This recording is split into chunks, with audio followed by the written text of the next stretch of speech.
Point पर पहुंच गई है जिसके आगे जाना मुमकिन नहीं है।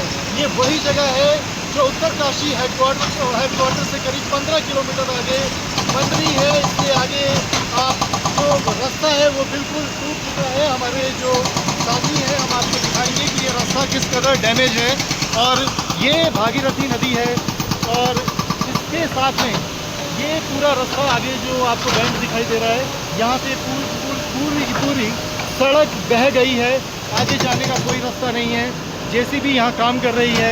हमारे साथी बिशन सिंह बोरा जी और हम लोग देहरादून से कल शाम के चले हुए हैं और इस समय यहाँ पहुँचे हैं और अभी भी रास्ते में तमाम बचाव दल हमें मिले हैं। जगह जगह रास्ते बंद होने की वजह से जो बचाव कर्मी हैं वो वहाँ पर नहीं पहुँच पा रहे हैं। बिशन सिंह बोरा जी, क्या जानकारी मिल रही है, कितना नुकसान हो चुका है? हम मौजूद हैं मंडेरी से 1.5 किलोमीटर आगे भाटू चौड़ में। इससे आगे जो है भू धसा होने की वजह से, रास्ता धंसने की वजह से प्रशासन, आईटीबीपी और पुलिस की टीम नहीं पहुंच पा रही है मदद के लिए। हालांकि प्रशासन का दावा है कि हवाई सेवा के जरिए ड्रिल मशीनों को मौके पर घटनास्थल पर ले जाकर राहत और बचाव का कार्य किया जाएगा। जिला प्रशासन का ये भी कहना है कि अब तक 15 लोग लापता हैं, जिसमें 6-7 लोग सेना के जवान बताए जा रहे हैं और करीब इतने ही 8-10 लोग जो है सिविलियन बताए जा रहे हैं। ठीक है बोरा जी, जो हम नदी का विकराल रूप देख रहे हैं बारिशों में, हम अपने दर्शकों को दिखा दें कि खतरा किस कदर बढ़ता जा रहा है। आप देखें कि एक रोड का धंसाव हो चुका है। बड़ी मुश्किल से जोखिम लेकर गाड़ियां यहां से निकल रही हैं और ये जो दरार आपको दिखाई दे रही है, ये दरार आप देखें कि ये पूरी की पूरी दरार नदी इस पूरे रास्ते को काट चुकी है। पूरी सड़क नदी में समा गई है और अब अगला खतरा है इस तरह से इस रोड पर पूरी की पूरी दरार आ चुकी है और ये हिस्सा किसी भी समय नदी में समा सकता है। एक तरफ बचाव कार्य चल रहा है, दूसरी ओर खतरा भी बढ़ता जा रहा है और प्रशासन का कहना है कि उनकी कोशिश है कि वो जहाँ तक, जिस पॉइंट तक हो सके वहाँ तक मदद पहुँचाएं, ताकि जब हम हवाई मार्ग के जरिए अपने बचाव कर्मियों को वहाँ पर उतारेंगे, पहुँचाएंगे, तो उसके बाद जो एम्बुलेंस के जरिए जिनको शहर ले जाना है या दूसरे जगहों पर ले जाना है, वहाँ पर वाहनों की मदद से लोगों को रेस्क्यू किया जा सके। तो ज़्यादा से ज़्यादा वाहन जितना आगे जा सकें वो जाने की कोशिश कर रहे हैं, लेकिन ज़मीनी सच्चाई इस समय आपके सामने है। आप देखें कि इस समय भी तमाम पुलिस अधिकारी और ये आईटीबीपी के जवान वो यहाँ मौजूद हैं और वो कोशिश कर रहे हैं कि इस पॉइंट से आगे बढ़ें, लेकिन सड़क ना होने की वजह से तमाम जो सुरक्षा कर्मी हैं, आप देखें कि ये करीब सुबह से ये जवान यहाँ पर बैठे हुए हैं और पुलिस अधिकारी अलग अलग डिस्ट्रिक्ट से यहाँ पहुँचे हुए हैं ताकि जो जहाँ पर आपदा आई है वहाँ मदद पहुँचाई जा सके। लेकिन लोग मजबूर हैं, जो सरकारी अमला है उसको रास्ता नहीं मिल रहा है आगे जाने के लिए। और आईटीबीपी के जवानों को आप देख सकते हैं, ये जिस हालात में अब ये बैठ गए हैं, तो उसका कारण है कि ये 4-5 घंटे से जुटे हुए हैं रास्ता बनाने के लिए, ताकि रास्ता बनेगा तभी मदद जो है, राहत है, वो आगे पहुंच सकेगी।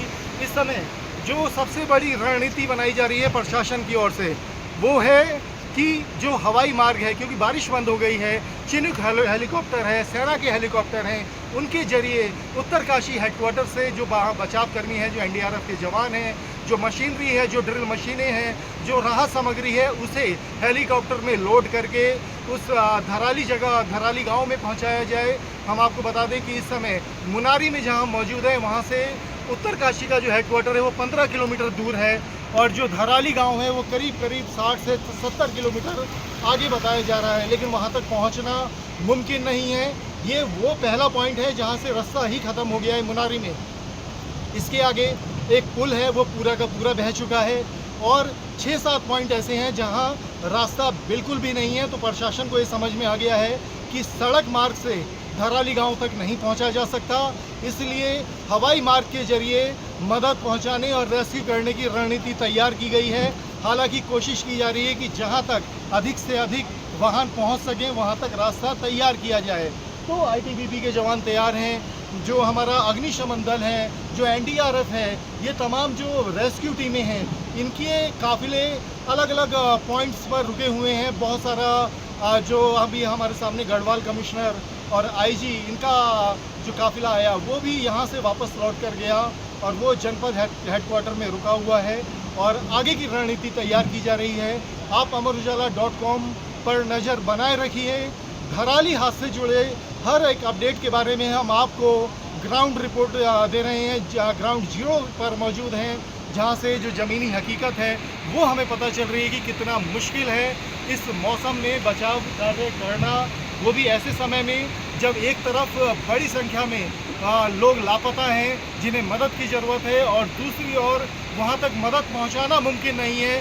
बारिश के कारण तमाम रास्ते भूस्खलन का शिकार हैं, रास्ते बह रहे हैं पानी में और आगे अभी ये आपदा क्या रूप लेने वाली है, ये भी एक बहुत बड़ा डर का कारण बना हुआ है।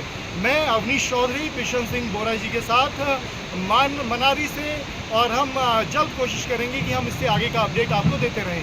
भटवारी में 108 नंबर की एम्बुलेंस है, ताकि जिन लोगों को मदद की ज़रूरत है, अस्पताल की ज़रूरत है, उनको वहाँ पहुँचाया जाए। लेकिन ये एम्बुलेंस भी इस भटवारी में जो रोड धंस गई है, बह गई है नदी के कटाव की वजह से, आगे गाड़ियाँ नहीं बढ़ पा रही हैं, जेसीबी काम कर रही है।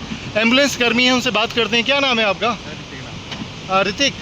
ऋतिक, आप कब से चले हुए हो, कहाँ से चले? सर कल रात से चले। कल रात से चले और कहाँ तक पहुँचे हो? सर अभी यहीं तक पहुँचे। ये भटवारी तक।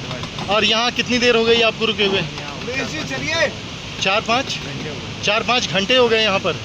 और अब क्या आगे क्या इरादा है? अभी सर आगे के जाने जितना हो सके उतना जितना हो सके वहाँ तक जाएंगे। और क्या लग रहा है कि जितना आगे पहुँच जाएं, अगर वहाँ से कोई पेशेंट आ जाए तो उसको मदद की जाए। कितनी गाड़ियाँ जा चुकी हैं एम्बुलेंस अब तक? 25-30 चली गई। 25-30 जा गई हैं, लेकिन कहाँ तक गई है ये नहीं पता। ये नहीं पता क्योंकि सर बीच में रास्ते रुके। ठीक है, आप कहाँ से चले थे? देहरादून से।